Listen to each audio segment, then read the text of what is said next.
Hello बच्चों, मेरा नाम प्रिंस और आप सभी का आपके अपने यूट्यूब चैनल पिंक क्लासेस पर स्वागत है। बच्चों, आज किसी वीडियो से जानने वाले सातवीं का प्रश्न 6.5 में प्रश्न नंबर 6 तो चलिए शुरू करते हैं। तो बच्चों, अब बात करते हैं यहाँ पर प्रश्न नंबर 6 की। तो छठा जो प्रश्न है, अगर आप उसको एक बार समझ लेते हो अच्छे तो आंसर खुद भी कर सकते हो। यहाँ पर आगे वीडियो देखने की जरूरत नहीं पड़ेगी। ठीक है, तो पहले जो है क्वेश्चन हम पढ़ते हैं और समझते हैं है क्या। त्रिभुज पी क्यू आर, जो कि यहाँ पर एक त्रिभुज दिया हुआ था बुक के अंदर ही। कोण क्यू जो है 25 डिग्री है, कोण क्यू जो है 25 डिग्री है और कोण आर जो है 65 डिग्री है। ठीक है, अगला लिखा हुआ है यहाँ पर कि निम्नलिखित में से कौन सा कथन सत्य है। तो ये कथन चीज़ों की कुछ बात रखी हुई है, इनमें से कौन सा चीज़ जो है सही है। ठीक है, अब देखो यहाँ पर ध्यान से, ये जो प्रश्नावली है ना, पूरा प्रश्नावली 6.5, ये पूरा प्रश्नावली पाइथागोरस ट्रिक पर बेस्ड है। ठीक है, तो पाइथागोरस अगर आपको आता हो तो अच्छी बात है, नहीं आता तो बच्चों एक बार जान लो। मैं अभी यहाँ पर नहीं बता सकता हूँ, है ना।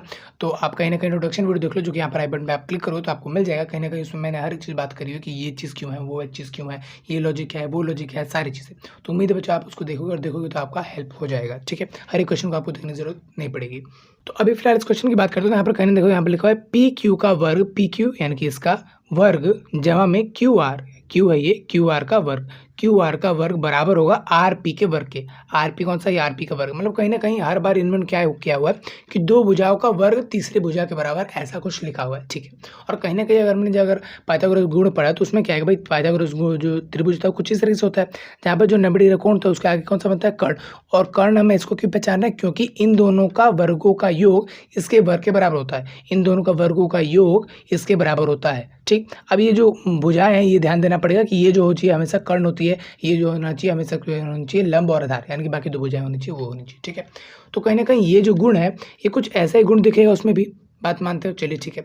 तो कहीं ना कहीं ये जो गुण है वो ट्रायंगल पे ऐसा ट्रायंगल जो कि 90 डिग्री का कोण बनाता है समकोण त्रिभुज पे अप्लाई करता है। और ये समकोण त्रिभुज है क्या, नहीं है, और हमें नहीं पता, क्योंकि ये एक तो 65 डिग्री है, एक 25 डिग्री है, एक का नहीं पता। क्या पता है 90 डिग्री हो, वही हम देखते हैं कि ये क्या पता 90 डिग्री है। अगर 90 डिग्री है तो उस हिसाब से हमारा ट्रायंगल कुछ इस तरीके से हो जाएगा, भाई ये 90 डिग्री कोण हो गया तो ये हमारा हो गया एक लंब, ये हो गया आधार, तो इन दोनों का वर्गों का योग बराबर होगा इसके, उस बारे में, मतलब तब हमको पता चलेगा। ठीक है, अभी तो हम कुछ भी नहीं कह सकते इस बारे में। तो सबसे पहले तो भाई इन चीज़ों के बारे में बताने के लिए हम इसको साबित कर लेते हैं कि ये जो एक समकोण त्रिभुज है, यानी कि हम देख लेते हैं कि इसका जो कोण पी का मान आता है वो कितना आता है। ठीक है, तो अगर मैं इसके हल की बात करूँ तो भाई सबसे पहले तो मैं लिखूंगा त्रिभुज पी क्यू आर, क्योंकि पी क्यू आर ही है तो मैं लिख देता हूँ यहाँ पर त्रिभुज पी क्यू आर में। अब इस त्रिभुज में मैं दरअसल ना इस वाले कोण का मान निकालना चाहता हूँ, और मुझे पता है एक रूल के अनुसार कि कहीं ना कहीं तीनों भुजाओं का जो तीनों कोणों का माप जो होता है वो 180 डिग्री के बराबर होता है। तो मैं क्या करूँगा, उन दोनों को इन दोनों को 180 में से हटा लूँगा तो बचेगा किसका, इसका।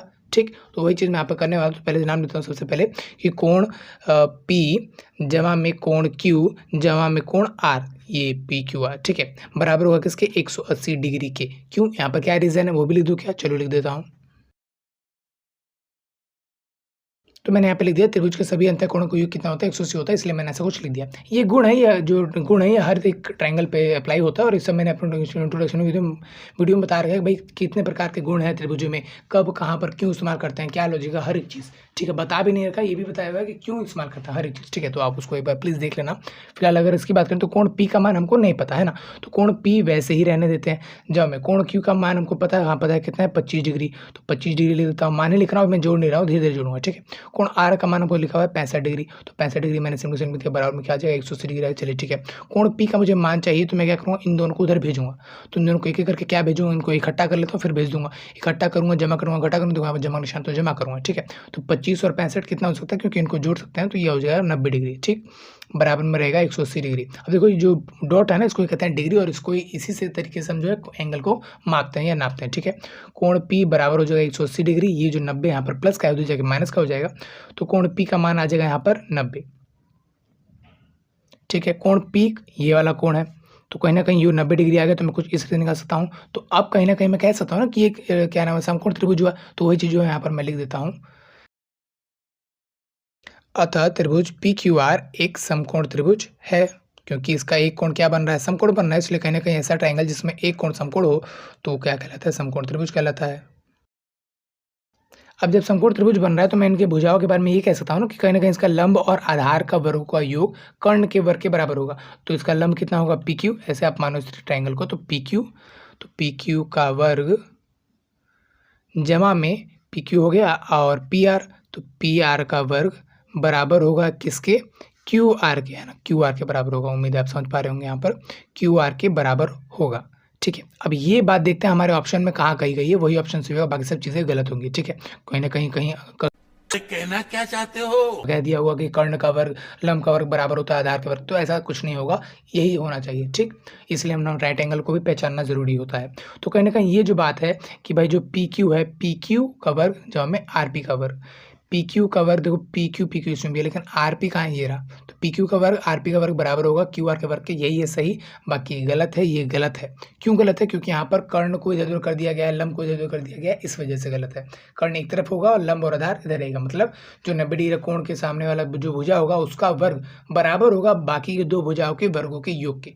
ठीक, ये चीज़ हमको पता करनी थी और इसलिए हमने इसको साबित किया कि ट्रायंगल राइट एंगल ट्रायंगल है या नहीं, इसलिए हमने इसको निकाल के देखा तो भाई हाँ राइट एंगल ट्रायंगल बन रहा था। तो उस हिसाब से हम ये बात कह सकते हैं, ये दोनों बात नहीं कह सकते हैं। ठीक है, तो उम्मीद है बच्चों आपको यहाँ पर क्वेश्चन समझ में आ गया होगा। अगला वीडियो भी आपको डिस्प्ले मिल जाएगा। तो इस वीडियो में तो फिलहाल इतना ही था, मिलते हैं अगली वीडियो में, तब तक ले जाएंगे।